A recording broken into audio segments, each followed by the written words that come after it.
Recording is on. Voilà. Recording is on. Bonsoir Francis. Ton micro n'est pas activé. Ah, ça y est. Tu regardes le foot? La télé, ouais. Parce qu'il y a le foot derrière toi. Hein. Bonjour Francis. Bonsoir Francis. Ah, je vois qu'il y a quelqu'un qui arrive encore, donc on va peut-être attendre 2 secondes. Non, c'est bon. Non. Ok, bon, ben on va démarrer. Ça doit être Clark. Ouais. Donc aujourd'hui, on va voir tout ce qui est la gestion des photos avec Lightroom. Donc on va parler des dossiers, des collections, des recherches, puis un petit peu de publication, puisque ça se trouve là aussi. Il y a pas mal de choses qui ont changé entre les gens qui ont la version que je dirais boîte, c'est-à-dire la version achetée, et les gens qui sont sous l'abonnement. D'ailleurs, les gens qui ont l'abonnement ont dû recevoir une mise à jour il n'y a pas très longtemps, je crois que c'était la semaine dernière, juste après qu'on ait fait notre formation, il y a une mise à jour qui a été faite.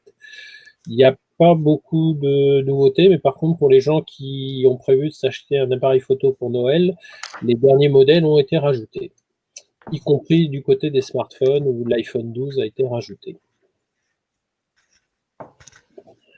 Donc, on va voir les dossiers, la synchronisation, les collections dynamiques, le mode de recherche. Toujours un petit rappel, la option est l'équivalent de la touche Windows Alt et la touche commande est l'équivalent de la touche Windows Control. Donc, quand je dis contrôle, parce que moi je suis sur un PC, quand je parle de contrôle, eh ben, c'est la touche commande. Quoique, on m'a dit que sur les derniers Macintosh, ils avaient mis contrôle aussi. Et quand je dirais Alt, bah, c'est la touche option. Voilà. Alors, je vous ai déjà indiqué que Lightroom est un logiciel de gestion de flux photographique. Ça a été créé vraiment pour les photographes. Donc, on commence par importer ces photos, on les indexe, on les classe, on les trie, on les développe pour pouvoir derrière les publier sur le web, les réseaux sociaux, etc., etc. Le web, c'était plutôt les sites web, les blogs comme on faisait autrefois. Maintenant, on fait plutôt du réseau social. On les publie aussi sous forme de livres. C'est bientôt Noël, donc vous pouvez peut-être faire des publications de livres. Et puis, on les imprime aussi. C'est bientôt Noël aussi également. Donc, vous pouvez offrir des photos, puisqu'il paraît que cette année, il faut offrir plutôt des choses faites que des choses achetées. Ou alors, si vous achetez des choses, il faut les acheter locales. Moi, je vous répète ce qu'on m'a dit. Hein.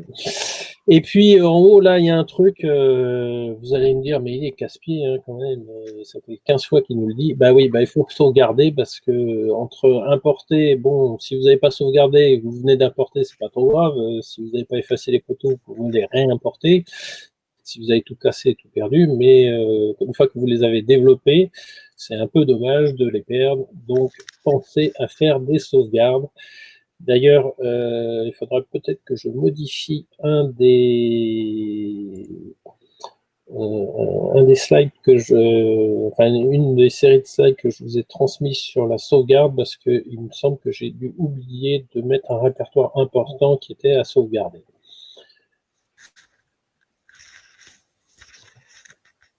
Alors, toujours les onglets en haut à droite, et nous allons regarder l'onglet bibliothèque. Vous allez me dire, bah oui, on en a parlé la semaine dernière. Oui, mais la semaine dernière, on avait regardé tout le côté droit, et là, on va regarder tout le côté gauche de Lightroom.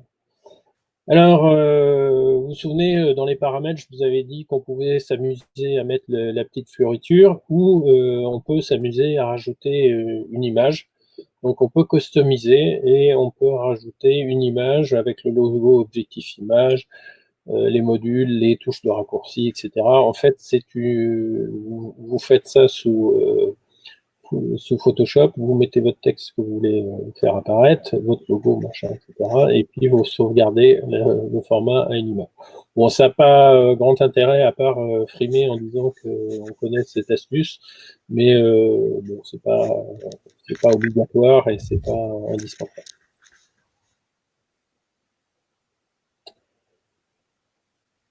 Donc les éléments qu'on va voir aujourd'hui sont les modules disponibles sont la navigation, les dossiers, les collections et le service de publication. Donc je vais basculer sur Lightroom, je vais remonter tout en haut, je vais fermer tous les dossiers, comme ça on va les voir au fur et à mesure. Donc le premier c'est navigation.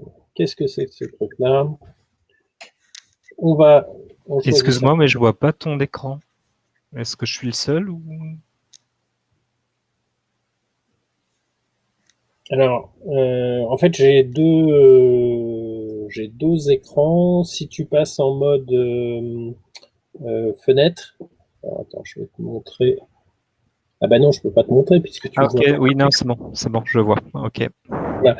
En fait, j'ai récupéré la configuration que j'avais avant. Maintenant, j'ai un ordinateur qui me permet de montrer, de travailler, et un ordinateur avec une webcam et un micro qui me permet de vous parler.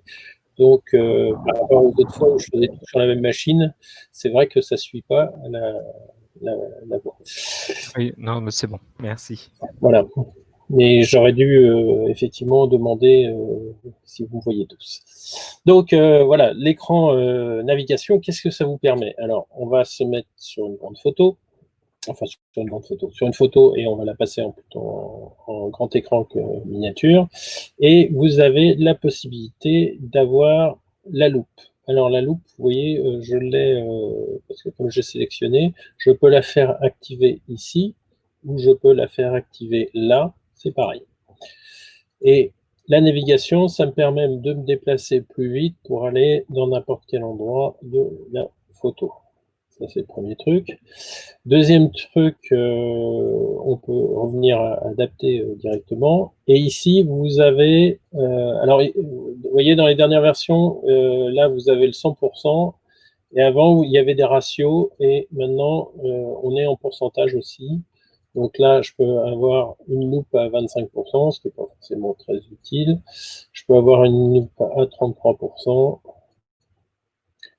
à 65%, et au-dessus de 100%, on va vraiment grossir. Ces dernières, on va rentrer dans les détails. Et là, on voit bien qu'il y a du bruit numérique, hein, c'est normal. C'était cette pauvre cathédrale Notre-Dame.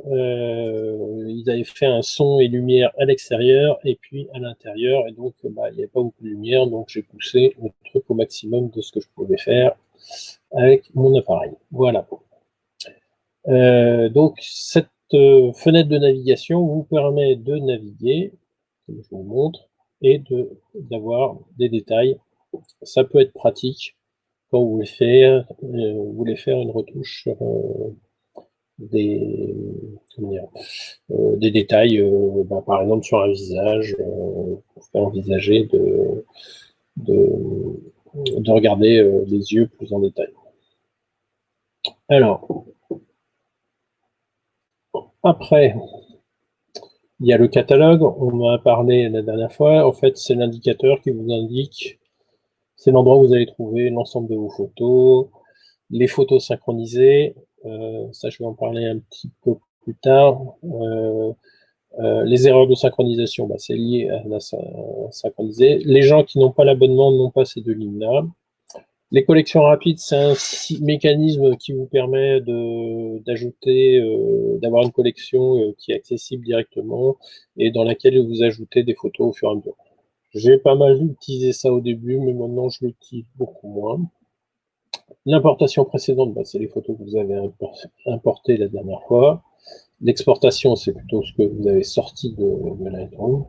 Et puis, les photos manquantes, ça, c'est des trucs qui arrivent. Donc, quand vous avez perdu des photos dans Lightroom, en général, il n'y a rien de perdu.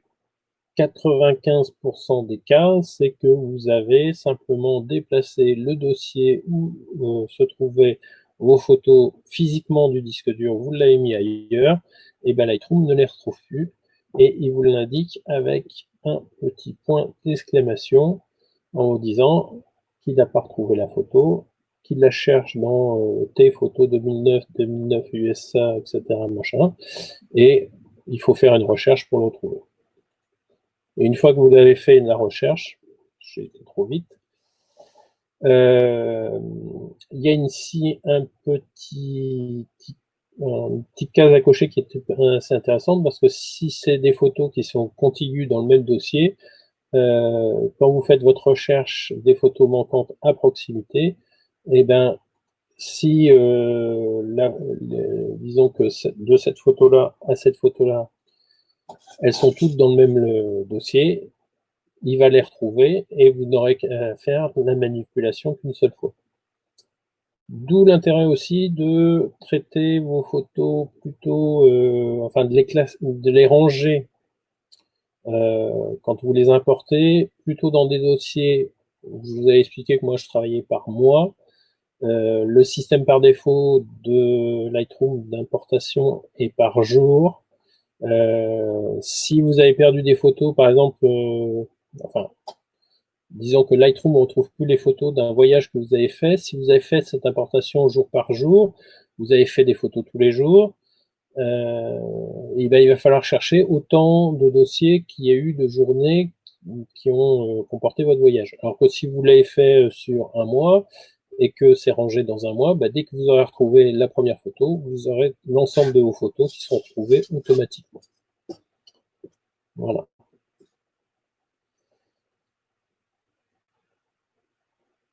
Le dossier. Le dossier, c'est l'arborescence physique de votre ordinateur.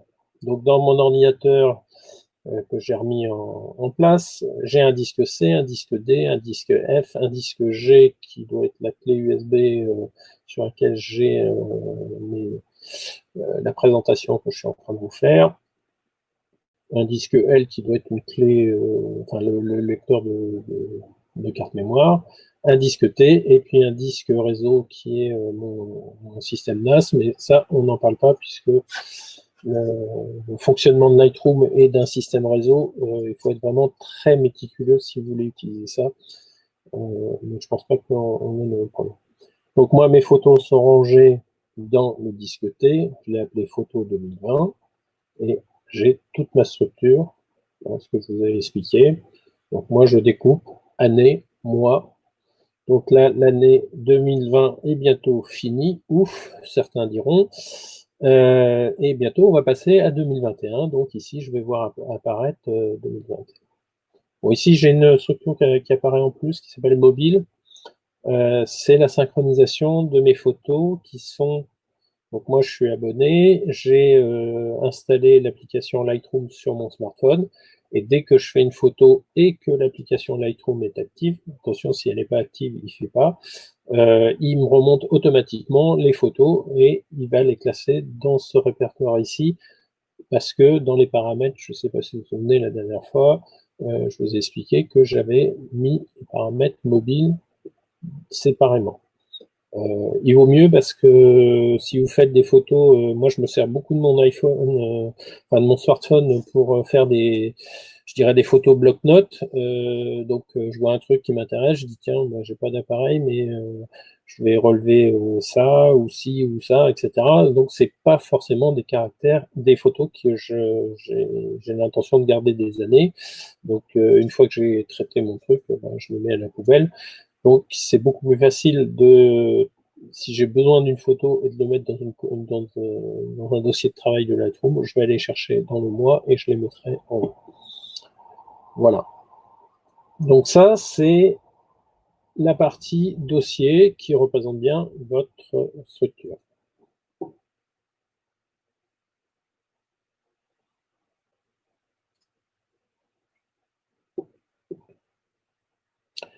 Alors, dans les dossiers, vous avez bien sûr des images. Et il se peut que vous ayez envie vous voyez, bon, je fais une photo là, donc les gens ils jettent leur masque même dans la forêt. Si je veux manipuler en fait mes photos parce que je veux les renommer par rapport au nom de fichier, etc. Vous avez dans les menus ici renommer les photos, c'est la touche F2 et vous pouvez changer le nom de votre fichier directement. Donc, avec les caractéristiques que vous avez pu garder au niveau de Lightroom. Donc, il y a plusieurs modèles de structure, des noms personnalisés, des séries. Donc, si vous voulez faire une série, vous allez mettre le nom de votre fichier et ici le numéro de démarrage de votre série. Donc là, il me propose, comme j'en ai sélectionné une, ça sera de 1 sur 1. Bien sûr, si je sélectionne plusieurs photos et que je prends la même option, il me proposera de 1 sur 7, puisque j'ai sélectionné cette photo. Donc, ça c'est important parce que si vous voulez renommer vos fichiers, si vous faites dans Lightroom, il n'y a aucun problème, vos photos sont au bon endroit et tout se passera bien. Si vous le faites dans l'explorateur de fichiers, et bien là, cette série de photos-là, il y aura un petit point d'exclamation et il me dira « je ne les retrouve plus ». Parce que entre le dossier et Lightroom, il n'y aura plus le lien comme avant.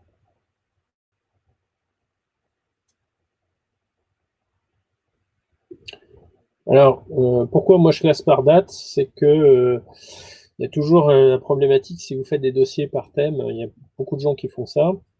Donc, vous avez photographié votre belle-mère devant un éléphant, où il faut classer la photo dans la catégorie animaux éléphants ou belle-mère. Hein, vaut mieux pas qu'elle le sache, hein, parce qu'elle risque d'être vexée. Enfin bon, moi je suis pour la paix des ménages et qu'il n'y ait pas de conflit dans les familles. Hein. Donc je vous rassure, hein, dans les slides, vous aurez un exemple qui est moins, je dirais, polémique. Onglet suivant, c'est collection. Alors là, la collection, c'est vraiment important. C'est vraiment là où vous allez résoudre vos problèmes de justement, est-ce qu'on met les choses dans les personnes ou dans les animaux, etc., etc., ben vous les mettez dans les deux parce que en fait, vous allez pouvoir créer des collections où vous allez classer soit par un événement, soit par des familles. Donc, le plus simple, c'est de montrer. Alors, moi, j'ai créé. Voilà. Donc, j'ai mis une petite étiquette rouge derrière pour faire ça. Je crois que c'est ça. Non, c'est pas ça. Non, je ne sais plus. Ah, voilà. Ajouter un libellé de couleur à la collection. Donc ça, c'est une nouveauté qui est sortie il y a quelques mois, qui vous permet de mettre un petit... comme ça, vous la repérez plus facilement, surtout quand vous en avez plusieurs, comme moi. Là. Donc voilà, là j'ai mis un libellé rouge, comme ça je retrouve facilement ma collection de formation OI Lightroom. Et c'est une collection qui est dynamique. Alors, il y a 3 familles de collections. Quand vous appuyez ici, alors si vous n'en avez pas au début, hein, vous avez que la structure type de Lightroom, vous appuyez sur le plus ici, qui vous permet de créer une nouvelle collection. Donc il vous propose de créer une collection dynamique et créer un ensemble de collections. Un ensemble de collections, en fait, c'est ce que vous avez ici, là où j'ai marqué burlesque, et à l'intérieur, j'ai mes collections. Donc, on va créer une collection.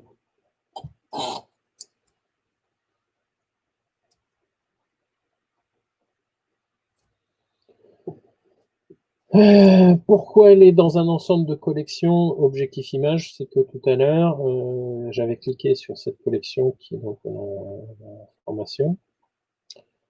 Je vais inclure automatiquement les photos sélectionnées, donc ici il n'y en aura qu'une. Je peux décider que ça crée automatiquement une copie virtuelle dans cette collection. Et puis, je peux définir que c'est une collection cible. Alors, je peux plus remonter là-haut, mais tout à l'heure, quand je vous ai montré le catalogue, vous avez peut-être vu, il y avait marqué collection cible à un endroit. C'est pour les retrouver un peu rapidement. Et là, il y a un truc qui peut être important pour les gens qui sont abonnés à Adobe. Il y a marqué synchroniser avec Lightroom. Alors, je vais faire un petit aparté sur la synchronisation avec Lightroom pendant quelques minutes. Dans votre abonnement, vous avez un espace de 20 gigaoctets qui est fourni par Lightroom, enfin par Adobe, pardon. Ces 20 gigas, c'est pas beaucoup d'espace, puisque je dirais ça va être vite rempli hein, quand vous avez des photos. Chaque photo, pour peu que vous ayez des formats RAW comme moi, chaque photo pèse 16 mégas, vous voyez, divisé par 20 gigas, vous n'allez pas pouvoir mettre des milliers de photos dedans. Par contre, le fait de synchroniser avec Lightroom, ici, fait que c'est synchronisé dans votre environnement Adobe sans pour autant consommer les 20 gigas que vous avez. Donc là, vous avez une petite astuce qui vous permet de faire de la synchronisation, je dirais, gratuitement chez Adobe.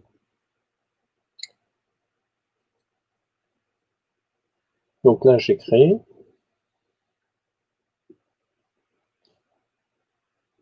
Alors, je vais la renommer.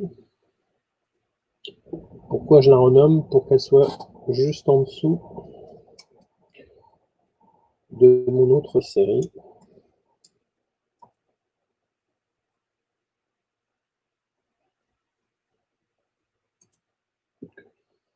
Hop.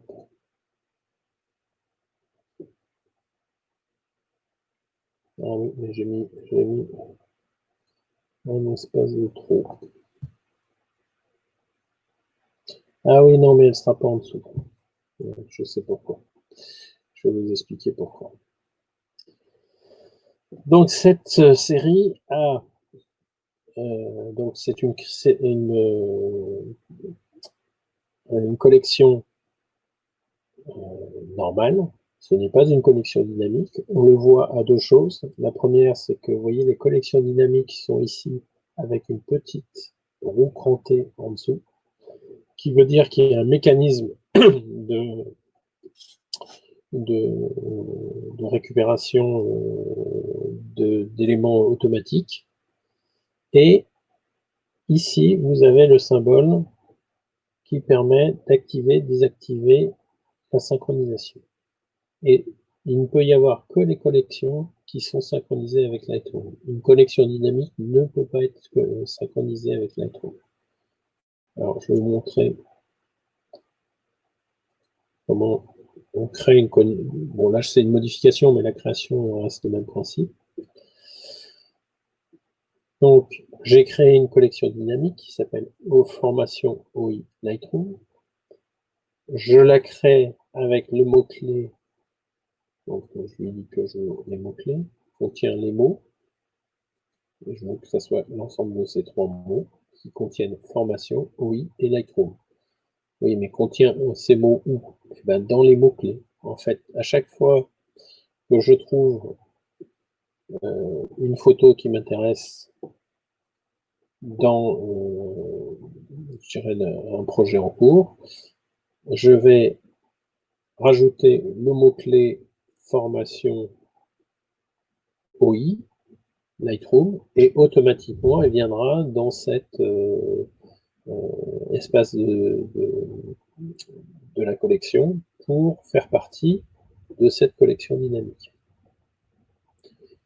Autrement, pour rajouter des photos dans une collection, on sélectionne ces photos, soit en faisant la première et on sélectionne la dernière, soit en faisant contrôle et en les sélectionnant une par une. On prend les photos et on les amène, si je ne me trompe pas, c'est là. Donc vous voyez, je vais essayer de les mettre sur un endroit où je n'ai pas le droit. Voilà.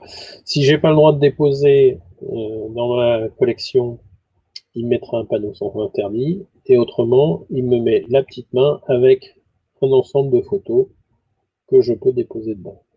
Mon compteur est passé de 1 à 4, et ma collection a bien monté, et bien passé de 1 à 4. Donc, les collections dynamiques s'alimentent automatiquement par les mots-clés. Les collections non dynamiques, donc les collections standards, s'alimentent soit au démarrage, soit en poussant les fichiers, enfin les photos une par une. Alors, je ne sais pas si je vais réussir à faire.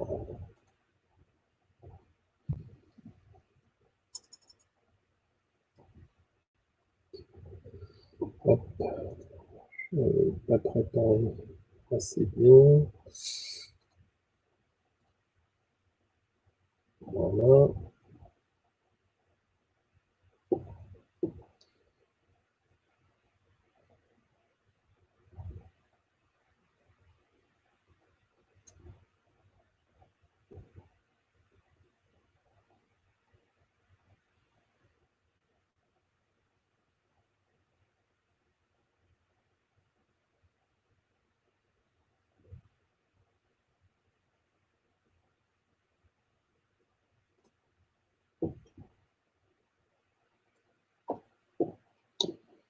Donc là, je me suis connecté sur mon compte en ligne. Donc ici, j'ai mon environnement Lightroom en ligne. Donc j'ai formation OI Lightroom Le Mans. Ici, je peux le partager avec quelqu'un. Par exemple, quelqu'un de membre de la photo. Je peux obtenir un lien directement. Donc, je vous le mettrai comme ça, vous pourrez voir ce que ça donne. Et ce lien vous permet de voir uniquement ce catalogue-là. Au niveau de l'espace, vous voyez, j'ai synchronisé 84 904 photos. Et pourtant, mon environnement cloud n'est consommé que de 7 Go sur 20 Go disponibles. En fait, les 7 Go de photos qui sont là, c'est la synchronisation de mon smartphone. C'est pour ça que de temps en temps, il faut faire du ménage, parce que des fois, vous synchronisez des trucs, vous savez, on vous demande d'envoyer un papier, un machin, etc. Bon, vous ne vous rappelez plus que Lightroom est actif, hop, il synchronise, donc ça sert à rien, de temps en temps, il faut faire du ménage. Et là, autre avantage aussi, c'est que si je partage ce lien avec vous, et ben, quand vous allez mettre un commentaire sur la photo, le commentaire va remonter dans cet environnement-là, mais va revenir ici. Et je le sais parce que j'ai devant le nom du catalogue, j'ai un petit onglet, une petite puce jaune qui me dit qu'il y a un commentaire. Et vous vous souvenez, la dernière fois, je vous ai dit que les commentaires, ils étaient en bas, ici. Voilà.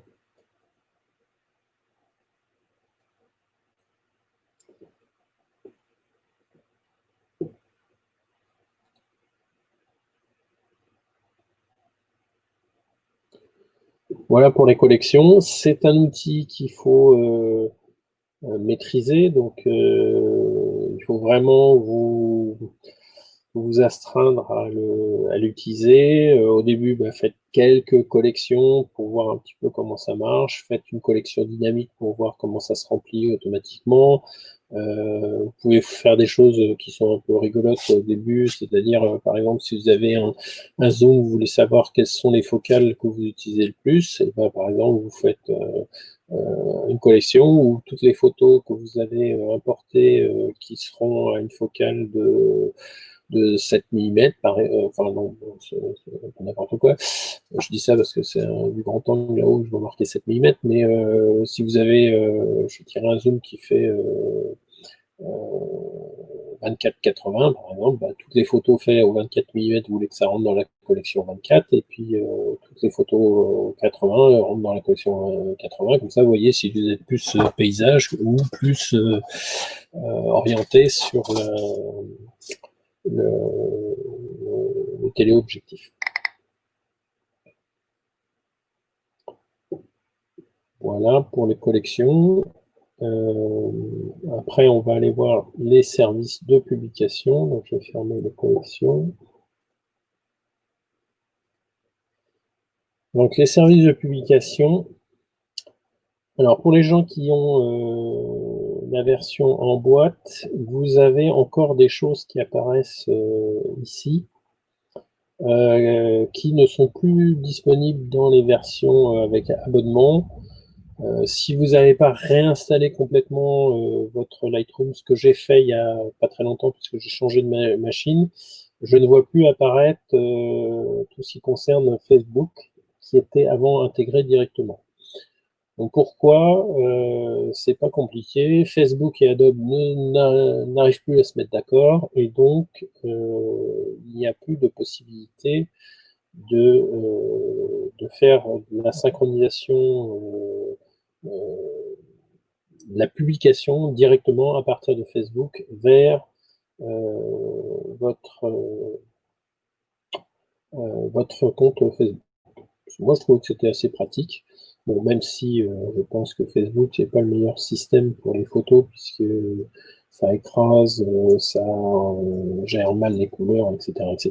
Mais bon, ça permet de publier des trucs et de les partager. Et c'est un moyen assez pratique. Bon, il n'y a plus cette possibilité-là. Donc il reste Adobe Stock. Bah oui, mais ça va pas beaucoup vous intéresser, puisque c'est la version, enfin c'est l'armoire de stockage de Adobe professionnel. C'est pour faire de la vente de photos.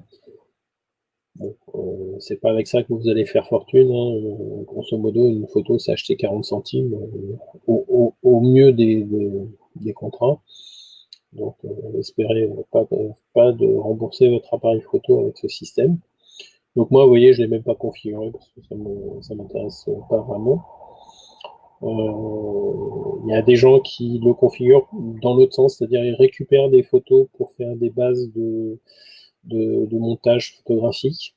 Faire attention, c'est que quand on récupère des photos dans ce système-là, comme c'est beaucoup de systèmes en vente, c'est pas libre de droit. Donc si vous faites un montage pour vous, il n'y a pas d'importance.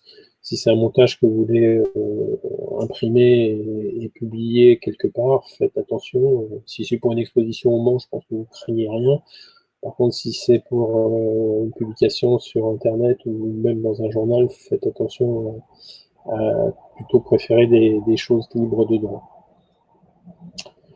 Flickr, donc, lui, il marche toujours, même si Flickr a beaucoup changé. Avant, c'était illimité, etc. Maintenant, c'est plus limité, et si on veut l'illimité, c'est payant, mais bon, ça permet de faire des choses. Donc, comment ça se présente? Vous avez un flux de photos, des essais et des sorties que j'avais fait. Bon, moi, j'ai pas publié grand-chose sur Flickr avec ce système directement. Ici, vous avez les paramètres. Alors, vous voyez les paramètres. Alors là, je retrouve mon Facebook qui est non configuré, mais vous voyez maintenant, il me dit... ah oui, non, pardon. Là, il me dit que mon Flickr n'est pas bien configuré. Ouais. Il faut que je me connecte sur Flickr. Comme j'ai réinstallé ma machine, je n'ai pas encore fait. Donc, il faut autoriser le compte Flickr. En fait, ça consiste à se connecter sur Internet aller sur le site, rentrer son login et son mot de passe, et après, vous allez récupérer les comptes ici. Et donc, quand vous ferez une publication, ça sera publié automatiquement.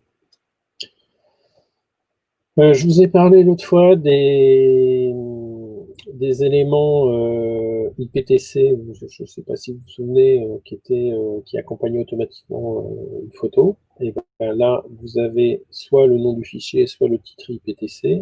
Donc c'est là où ça peut être intéressant de mettre un titre qui veut dire quelque chose dans les paramètres IPTC. Donc en fait, vous pouvez le retrouver ici, le titre, il est là. Qui est ici. Et quand vous faites une mise à jour de photo, vous pouvez remplacer le titre. Donc, c'est-à-dire que là, j'ai rien, par exemple, sur cette photo. Si je m'aperçois que finalement, c'est une photo que je vais vraiment utiliser sur Flickr et que je mets le nom après, bah, je remplacerai le titre. Autrement, il restera blanc parce que j'ai gardé l'existant. Voilà, donc après, il y a différents paramètres, des filigrammes, etc. On verra l'export de photos un peu plus tard, donc vous pourrez comprendre à quoi servent ces paramètres-là. J'avais un plugin Instagram que je trouvais pratique parce que vous savez que Instagram est un logiciel qui a été développé pour les smartphones, et quand on publie avec un ordinateur, c'est une émulation de smartphone pour pouvoir publier sur Instagram. Donc, il faut avoir un navigateur, modifier des paramètres, c'est pas à la portée de tout le monde. Donc, je trouvais que c'était très pratique d'utiliser ce petit add-on. Le souci, c'est que là, c'est pareil. Instagram, c'est Monsieur Facebook, et actuellement, les spécifications ont changé, et donc le plugin ne fonctionne plus. S'il y a des gens qui sont intéressés pour publier sur Instagram, n'hésitez pas à me poser la question. Moi, je regarde régulièrement s'ils trouvent, parce que de temps en temps, ils trouvent une solution pour contourner le blocage d'Instagram et donc de Facebook, et le plugin fonctionne. Actuellement, ils sont dans une phase de blocage.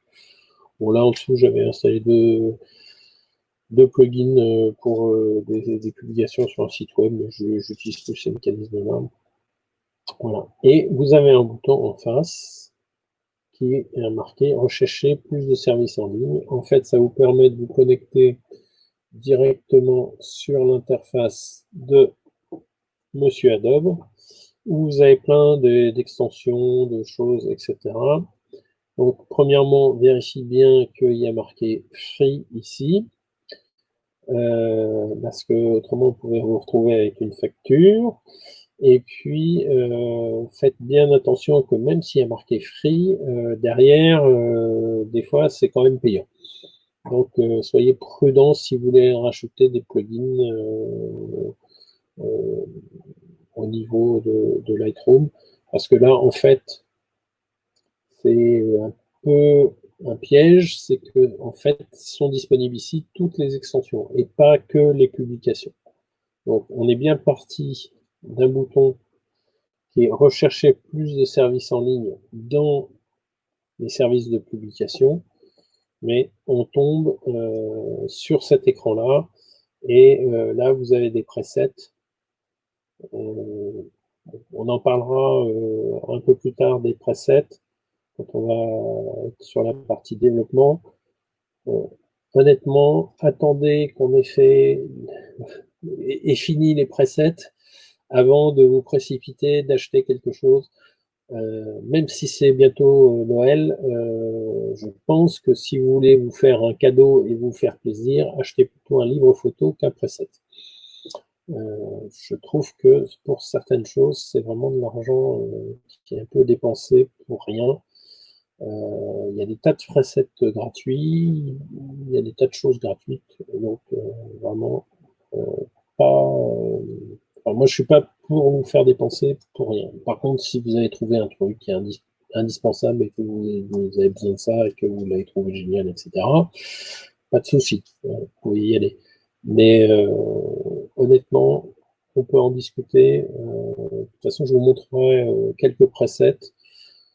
J'ai été comme tout le monde, j'en ai eu des collections et des collections, et en fait, j'en ai gardé à peu près une dizaine. Mais on verra ça quand on verra l'onglet développement et quand on fera les presets. Voilà, on a balayé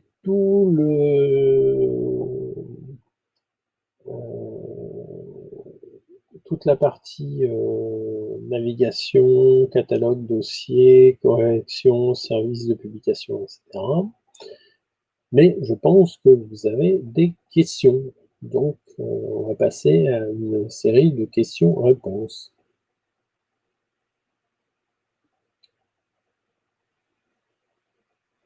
Non, pas de questions? Ouais. Moi, j'en ai une. Quel est l'intérêt d'une collection ordinaire par rapport à une collection dynamique? Alors, la collection ordinaire, ce qu'elle a en plus par rapport à la collection dynamique, j'essaye de redescendre sur celle que j'ai créée tout à l'heure.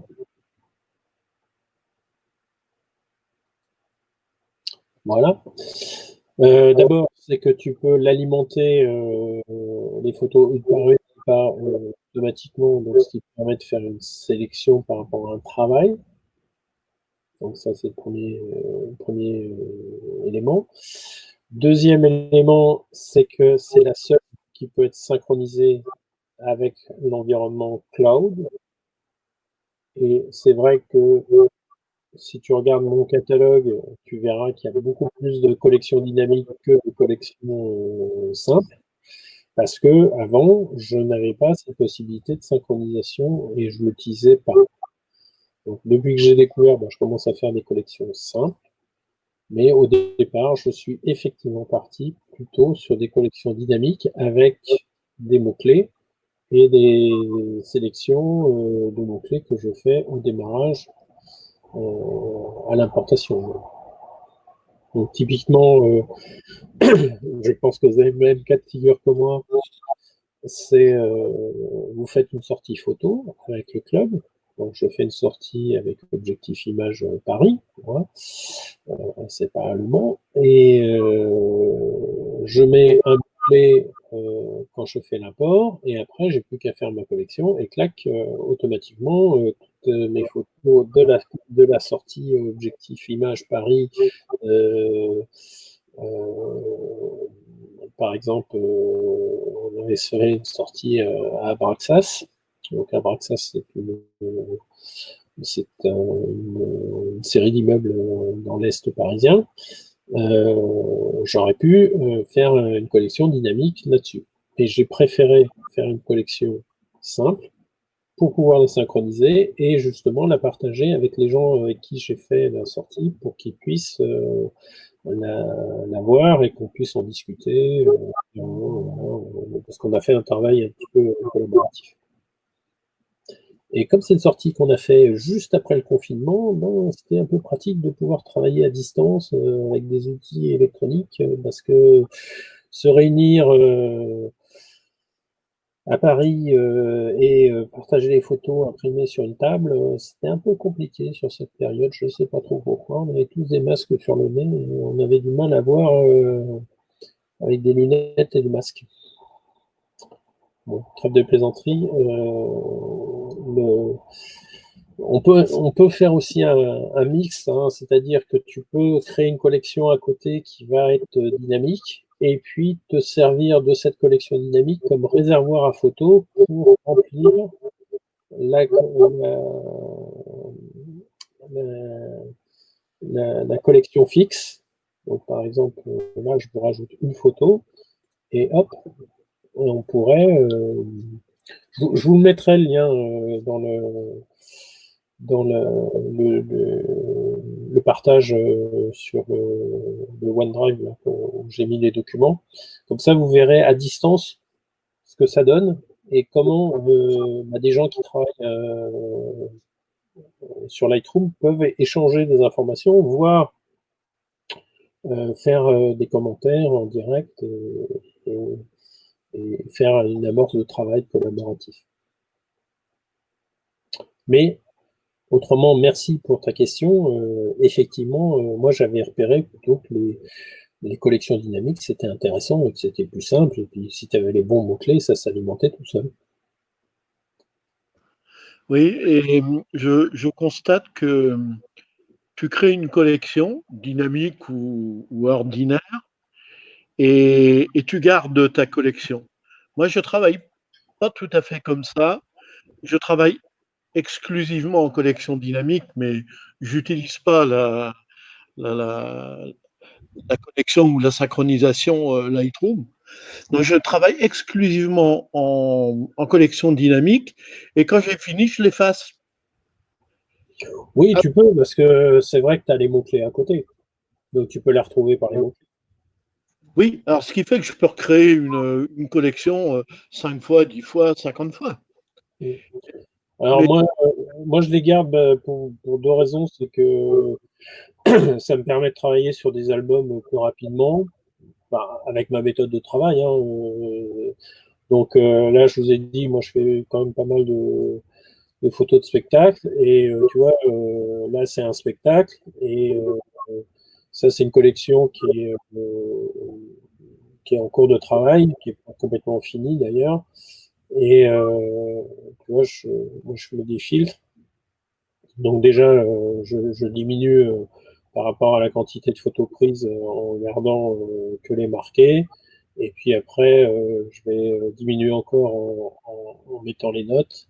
Et puis, tu vois, des photos qui ont 3 étoiles, il n'y en a plus que 2. Donc ça, c'est celle que je garde pour moi dans mon côté, je dirais, travail pour moi. Et puis, les 2 étoiles, c'est ce que je vais fournir à la personne qui a créé le spectacle, parce qu'elle, si je lui donne que 2 photos, elle va faire un peu la tête. Hein. Donc, voilà. Et bon, je dirais, les 2 méthodes de travail, que ce soit la tienne ou la mienne, sont recevables. Après, chacun fait comme il veut. Et l'outil Lightroom est juste là pour vous aider à gérer votre flux photographique et à traiter vos photos le plus rapidement possible avec la méthode que vous aurez développée vous avec un outil qui est l'outil Lightroom. Après, moi, je suis là surtout pour vous montrer qu'il y a peut-être d'autres méthodes et que vous allez en prendre quelques-unes par rapport à ce que je vais vous montrer sur l'ensemble des formations que je vais vous indiquer. Je reviens sur ma question. Le fait d'avoir une foultitude de collections comme tu as, je ne sais pas combien tu en as, mais ça n'encombre pas ton catalogue? En fait, ça, c'est juste un pointeur dans le catalogue. Donc, ça doit prendre, tu vois, formation OI Lightroom, à mon avis, juste le titre. Et puis après, ça met juste un pointeur sur la photo. Donc, dans le catalogue, grosso modo, en espace disque, si ça prend 50 kilooctets, ça doit être le gros maximum. Merci. Après, sur la vitesse et les performances, c'est là où, de temps en temps, il faut quand même, si vous sauvegardez et si vous avez bien écouté ce que je vous disais au début, hein, donc quand vous fermez votre Lightroom, vous réindexez la base de données et donc vous avez la possibilité d'optimiser. Donc les performances seront toujours bonnes parce que les index seront toujours bien calculés.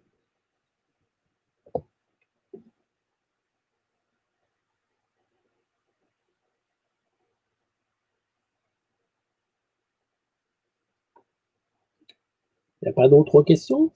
Oula, vous m'inquiétez parce que c'est quand même un gros chapitre. Moi, je voudrais parler aussi de la façon de trier les photos année, mois. Alors, c'est pas un tri. Non, mais C'est la structure que j'ai choisie. Oui, oui, d'accord. Donc, j'ai tenté le coup, moi, sur ma sauvegarde et ça marche très bien. Moi, je trouve que c'est assez sympa. Par contre, on se retrouve quelquefois avec des séries de photos qui sont mélangées, on va dire. Dans le mois, on va faire on va traiter différents thèmes, on va faire un anniversaire, on va faire autre chose. Et justement, moi, je me sers des collections pour justement arriver à séparer ça. Pour retrouver, par exemple, l'anniversaire. Donc, je crée une collection anniversaire. Quand j'ouvre ça, ben, j'arrive à la retrouver assez facilement. Et je me sers quand je vois toutes mes photos du mois, par exemple, je me sers en haut à droite de la photo, de chaque photo, il y a un petit rond qui sert à envoyer la photo vers la collection que j'ai déterminée comme collection cible. Oui, tout à fait. Ça évite de les prendre et de les envoyer vers l'arborescence. Il suffit de cliquer sur ce petit rond et hop, ça l'envoie directement dans la collection cible. Oui, effectivement, c'est une autre méthode d'ajout des photos dans les collections. Et en fait, je me retrouve dans le même cas que toi, c'est-à-dire que quand je fais, donc tout à l'heure, là, je vous ai montré, alors le Wonder, c'est pas un bon exemple parce que le Wonder a toujours lieu le premier samedi du mois, donc j'ai pas ce problème-là, mais ça m'est déjà arrivé de faire des photos de spectacle qui commencent un peu tard et qui finissent un peu tôt le lendemain, et le lendemain, ça peut être le mois d'après. Oui, Hein. Donc, oui, effectivement, je me sers des collections pour retrouver l'ensemble des photos par rapport à un spectacle. Et c'est pour ça aussi que je garde la structure, c'est que, tu vois, en fait, j'ai une double, comment dire, une double famille. J'ai la famille burlesque, et à l'intérieur de burlesque, j'ai une série de spectacles qui s'appelle le Wunder Cabaret, et à l'intérieur de Wunder Cabaret, j'ai chaque spectacle. Donc au début, je les faisais évidemment en collection dynamique, et depuis que je travaille avec la responsable des spectacles, en fait, je lui donne un accès à son album via Lightroom, et ben je travaille avec des collections fixes. oui, d'accord. Et une collection peut effectivement être à cheval entre deux mois. Bon, moi, c'est des spectacles sur une seule soirée, mais tu as des fois, par exemple, il y avait eu le Festival du Burlesque à Paris, ça avait duré une semaine, et donc bah là, tu peux avoir sur plusieurs jours, et donc un changement de mois au plein milieu. Et je travaille en fait un peu comme toi, c'est-à-dire que je vais retrouver dans mes structures quelque chose qui peut se passer plusieurs fois. Par exemple, là, j'ai un projet pour les gens qui ont croisé, qui sont venus à Paris. Il y a une poste célèbre qui s'appelle la Poste du Louvre. Et donc là, c'est un projet de la Poste du Louvre qui se déroule sur plusieurs années même. Et donc, je ne vais pas aller dans chaque dossier chercher mes photos. Je les retrouve automatiquement par. Si j'élargis un peu la colonne, on va voir. Voilà. Donc, les visites s'étalent entre 2014 et 2020. Voilà. D'ailleurs, l'avantage des collections cibles, pas des collections en général, c'est qu'on peut par un clic droit dessus, si tu fais un clic droit là, voilà, on peut les rendre Là, je n'arrive pas à lire, mais Voilà. on peut les rendre tour à tour, collection cible, si on a retrouvé d'autres photos à mettre dedans. Oui. Alors moi, j'utilise un peu moins le système de la collection cible parce que en fait, souvent je travaille sur plusieurs projets en même temps et donc du coup, ça devient un peu moins pratique. Mais si tu es comment dire, si tu travailles sur une chose à la fois, bah là, je dirais depuis que c'est le confinement, je fais un peu moins de photos hein, quand même. Donc là, je peux me permettre de travailler avec une collection cible et d'aller chercher des photos au fur et à mesure. Ouais, c'est ça. Mais en collection dynamique, c'est l'équivalent de la collection cible. Enfin, où c'est aussi facile de rajouter ou d'enlever des photos d'une collection dynamique que de créer une collection cible. Alors, c'est vrai que avant, moi, j'utilisais beaucoup la collection dynamique parce que je trouvais que c'était très pratique parce que à l'import, par exemple, là, quand bah, tu vois la Poste du Louvre, il n'y a que la visite de juillet 2020 ou que j'ai mis en collection classique parce que en fait, j'ai traité mon truc.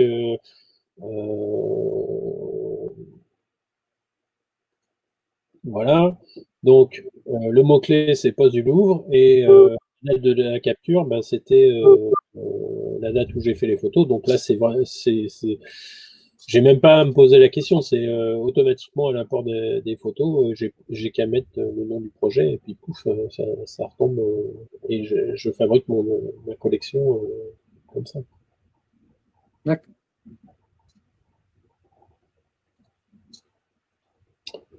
On a fait un paquet de photos pour en garder une trentaine.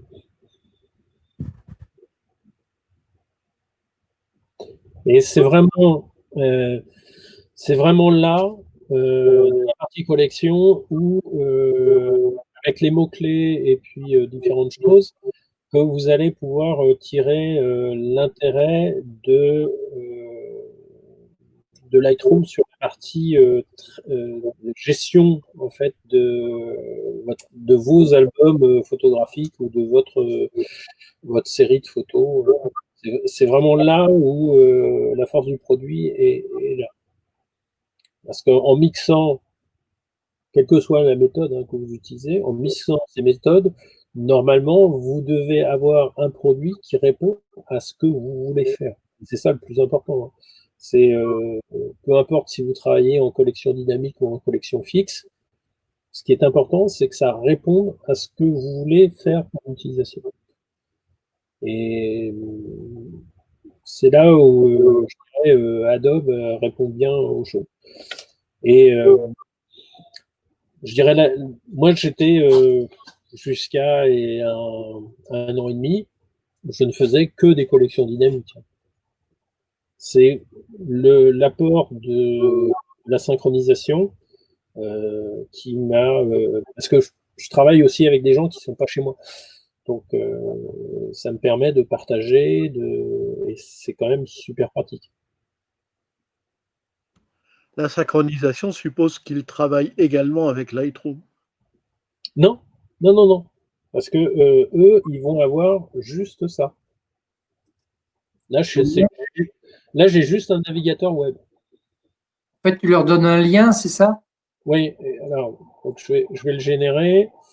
Comment on fait pour le copier? Je crois, voilà, c'est ça. Donc là, je l'ai copié. Parce qu'en fait, là, c'est vrai, vous voyez mon accès web.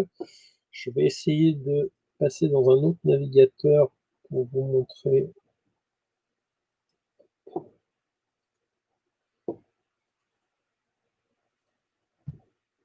Ce que ça donne. Voilà. D'accord. En fait, tu as juste cliqué sur le lien que tu as reçu Oui, et tu arrives à la collection que tu veux montrer. voilà. Donc là, les gens avec qui vous travaillez, donc ils peuvent mettre un commentaire sur la photo en disant alors oui. Alors, pour laisser un commentaire et mettre un cœur, c'est là où l'astuce d'Adobe, elle est là, c'est qu'il vous demande de créer un compte. Donc, vous avez un compte Adobe, vous pouvez l'utiliser, il suffit de le rajouter dans votre connexion. Si vous n'avez pas de compte Adobe, il faut en créer un. Voilà. Mais bon, c'est juste un compte qui vous oblige à rien acheter. Hein. Et donc, là, je peux pas vous montrer parce que je vais retrouver dans mon compte à moi, donc vous allez revoir l'environnement que je vous ai montré tout à l'heure. Mais autrement, vous, quand je vous aurai partagé le lien, là, vous allez voir ça. Et les gens qui vont utiliser leur compte Adobe ou en créer un pour notre nom, vous pourrez mettre des petits coups de cœur et des commentaires.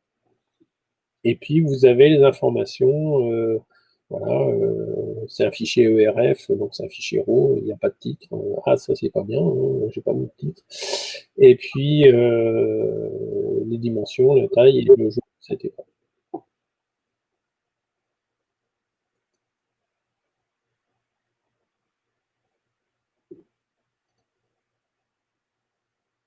Voilà, on peut même signaler un abus, je vois pas l'intérêt.